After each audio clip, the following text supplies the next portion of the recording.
ruthless leadership at the top, and your vision will be realized.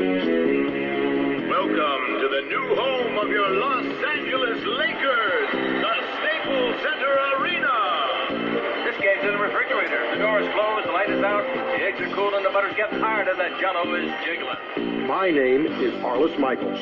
I represent athletes. These are my stories. Hey, down in front! Look at that mountain. Look at those trees.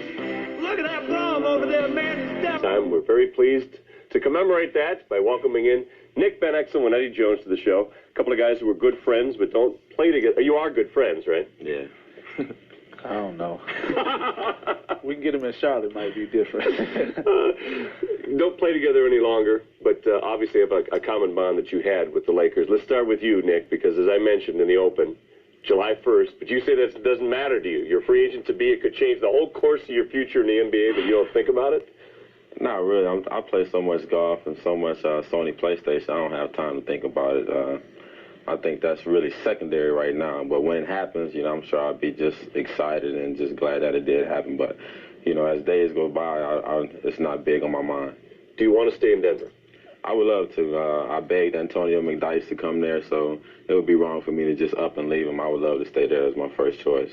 Well, before we get to Eddie, I do want to talk about that because Antonio McDyess, you kind of wined and dined him in Houston and your off-season home.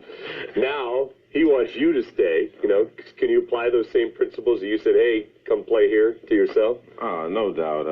I really like Denver. It's very laid back, very peaceful, and I think they really want to do things there. I think that the new owner, he's a great guy. He played basketball before at my rival Memphis State, and he's already shown that he wants to build a winner in Denver, and I would like to be a part of. Well, let's talk to a guy who is not a free agent to be, but Eddie, your ending in L.A. was so tumultuous and really wore on you. How much of that played into how much you like Charlotte, and how much of it is just the great experience playing in North Carolina? Well, I just think I was just basically happy to bring my life to a closure here. You know what I mean? I think just going to another situation made me feel a lot better. It made me love the game of basketball again, other than thinking it was strictly a business thing.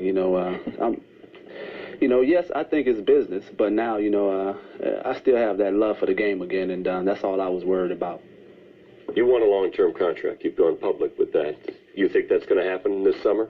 Definitely. I think it will. I think, I think every team that was calling the Los Angeles Lakers to get me, there's going to be somebody out there that wants me. And I think Charlotte is the place for me. And I think they know it, and they know I'm happy there. They know what I bring to the ball club. And it's just a matter before we sit down and get everything all written out. What's the biggest difference, Nick, between your experience here and what's going on for you in Denver?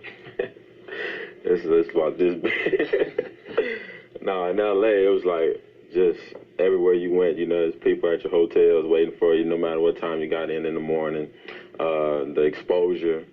Now in Denver, it's a very small media market. You're not winning. Fans really don't support you that much.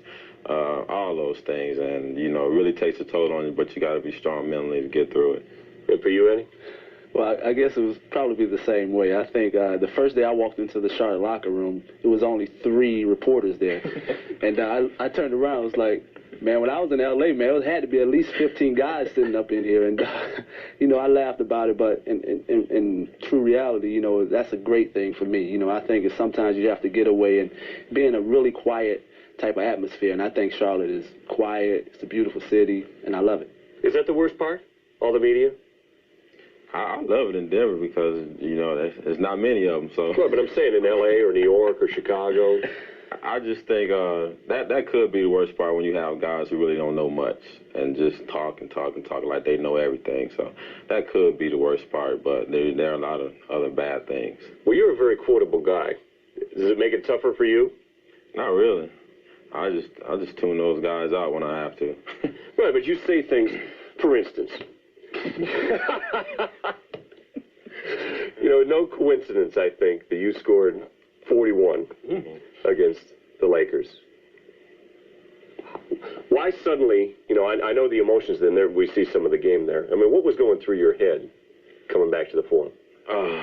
I was, just asking all the players, how did it feel playing in L.A., all the players from Denver, and, what would it be like? And, when I was coming there, just looking through the city, I had a lot of memories and everything, and meeting all the security guards again, saying hi to everybody, the fans, they were great. I really appreciated that. And I was just so calm and relaxed out there that it was unbelievable. I wish I could play every game that relaxed, but, the feeling was just unbelievable, seeing all the stars. When I was playing here, I didn't pay any attention to it. I just played. Didn't really worry about who was at the games. But, when I came back as a visiting player, it just really hit on. Did they talk to you? Did Jack Nicholson say anything before or after? I shook his hand. He said, we really miss you, and, that made me feel good. And, a lot of players, a lot of people that sit on the court side pretty much said the same thing to me. And how will you feel when you get a chance to come back here and play in the Forum? I can't even answer that. I may not even feel, to be honest. I may be numb to it, only because the way I left the city. I thought it was, being traded or whatever you think is a rejection type of thing. But, I may just be numb to it. Basically, my mind will only be on trying to get a win. When you see all the names we talked about before the show, Pippen, Gugliotta, Weber, Richmond, you end up getting traded with Eldon Campbell for Glenn Rice, is it hard not to sit there and go, gee, look at these guys. I mean, there's all-stars, and say, well, I'd rather be traded for him because that looks better. It's definitely not hard to look at. I mean, actually, you have to pat yourself on the back, on the back sometimes. When you hear the names that being mentioned, like, man, can you be that good? It kind of motivates me. It kind of since I'm in Charlotte, it's going to motivate me to be the best player as possible because they're going to give me the opportunity to be the best as I can be. And that's why that's probably one of the reasons I'm really happy with that situation, because they're going to let me be Eddie. And when they really get the chance to see the real Eddie, they're going to be very, very happy about it. Nick, one of the things that you said was when Rodman was being signed, they thought I was crazy. Dennis Rodman, who's, one of a kind, has been on the show a couple of times. Let's go to his most recent appearance not that long ago and see what he thought of the Lakers right before he ended up playing himself off of the team. Here's what he said. There was just a lot of things that was wrong, man. Just, when you've been with Chicago, Detroit, and you come here and this guy, when you hear it all the time and all the bickering and the arguments and the selfishness, and I can't work like that. That's bad. That's bad business right now.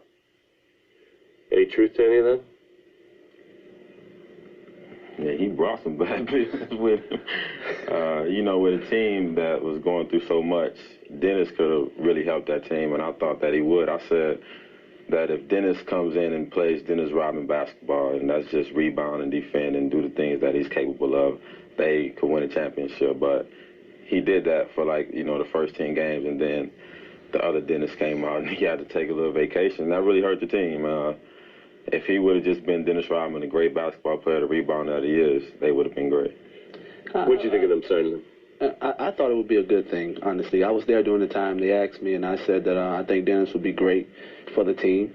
But I also said the fact that he has to have a different set of rules. I think everybody needs to know that, if you're going to have Dennis on the team, he has to be on a different type of rules than everybody else, than everyone else. And I think, he did some things, but in the same note, you brought him on, and you said he's going to let him play, and Don just got to just let him be him. Can you accept that, though, that a guy can have, he's a great rebounder, one of the best of all time, but there's other things that he can't possibly do. Why shouldn't Shaq and Kobe and Eddie and Nick have their own set of rules, too? Why can't I go take a vacation? I think sometimes you have to make sacrifices, and, I was trying to be one of the sacrifices to make, to let him be him, and let him, whatever he does, you let the authorities deal with it. I think that's the way you have to let him live. So you didn't have any apprehensions about him on the team? Not at all. I played, maybe 10, 11 games with him. He probably didn't come to practice every day. He always showed up late every now and then, and, he just lived with it. Some days I didn't even know he wasn't there. But, he came at game time and he played, and I like watching him. I enjoy playing with him. Well, as we continue with Eddie Jones and Nick Van Exel, we'll talk a little bit more about the Lakers, what their future holds as well. Is a coach worth $6-7 million a season? We'll talk Phil Jackson and the coach they both played for who departed this season, Del Harris, and we continue up close.